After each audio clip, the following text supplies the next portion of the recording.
Hi everybody, my name is Jamie and I'm a pro-life wife in Nashville, Tennessee.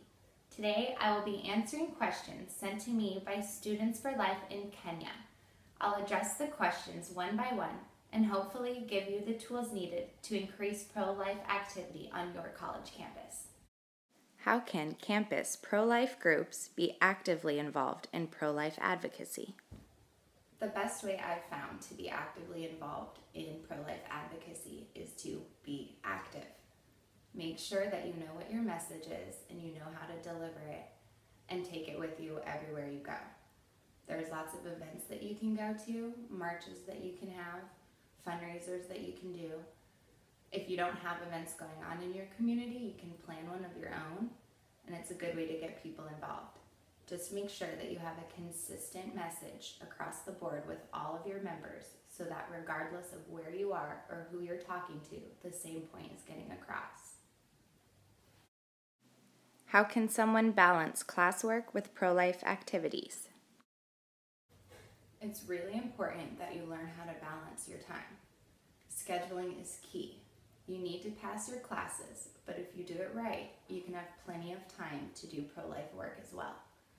A good thing to do is schedule an hour during the week on whatever night you have open, and then plan a few hours on the weekend when you don't have classes that you dedicate strictly to pro-life work, regardless of what else comes up. You have to make it a priority, and you have to put it on the calendar. What are the best ways of promoting pro-life themes within campus? When promoting pro-life themes on campus, it's important to remember to have fun. Life is worth celebrating and nobody wants to be a part of an angry movement. So if you're having a good time, people will be more likely to want to get involved with what you're doing. It's really important to make sure that your message is heard and seen across campus. So make sure you talk about it all the time and post flyers. Make sure you work with your school board and follow their direction. But you should be able to post flyers about your events or your cause across campus and the community. So make sure that your message is consistent and constantly seen. Be approachable when you're promoting on campus so that people feel comfortable enough to come up and talk to you. But make sure that you have the right information to give them if they ask questions.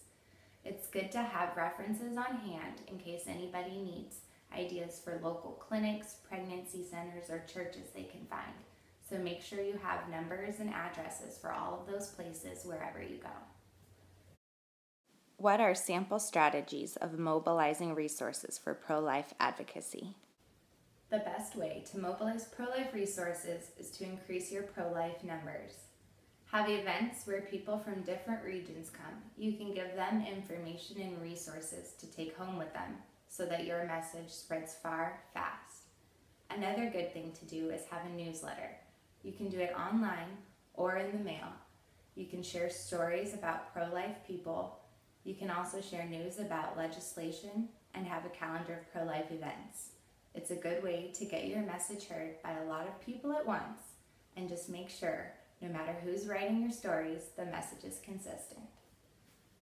Are there pro-life donors, and if any, how can someone get a pro-life donor? There are lots of ways to get donations for your pro-life work. You can do crowdfunding online or host fundraising events in person. Also talk to your church because they may be willing to sponsor you or help you find some grants.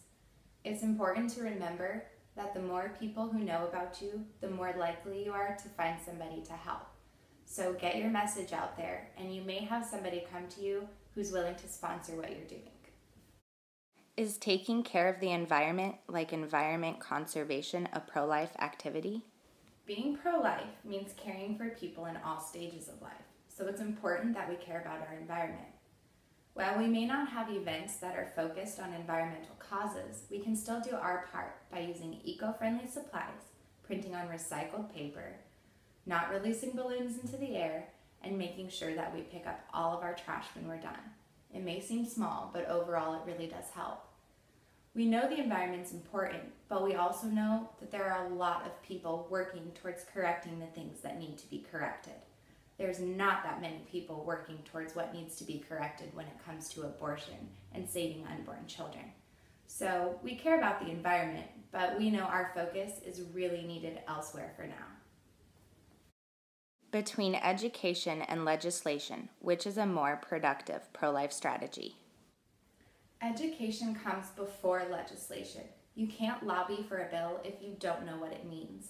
It's important to have education on the abortion industry so that when it comes time to vote for a politician, you know who you're voting for.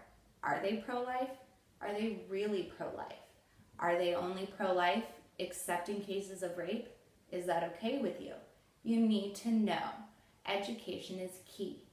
If you're educating your community and you're educating your campus, you're educating the leaders of tomorrow. A student who goes to your school could be the leader of your country. So it's important that you're educating people on what really happens in the abortion industry so that when they in the future are in a position to impact legislation, they make the right impact. Here's some general advice to keep in mind. Be active. Turn every interaction into an opportunity to speak for life. Be honest. We have the facts on our side. Be unified. There is strength in numbers, and we will achieve more if we work together. Be kind. Whether someone agrees with you or not, use kindness as your #1 tool to communicate. And always remember, as Stephen Hawking said, where there is life, there is hope. I hope this video was helpful. If you have more questions you'd like me to answer, send them to me in an email and subscribe to my page. Thank you for taking the time out of your life to defend someone else's. If you want more information, follow my Pro-Life Wife blog and Twitter, or send me an email at imaprolifewife@gmail.com.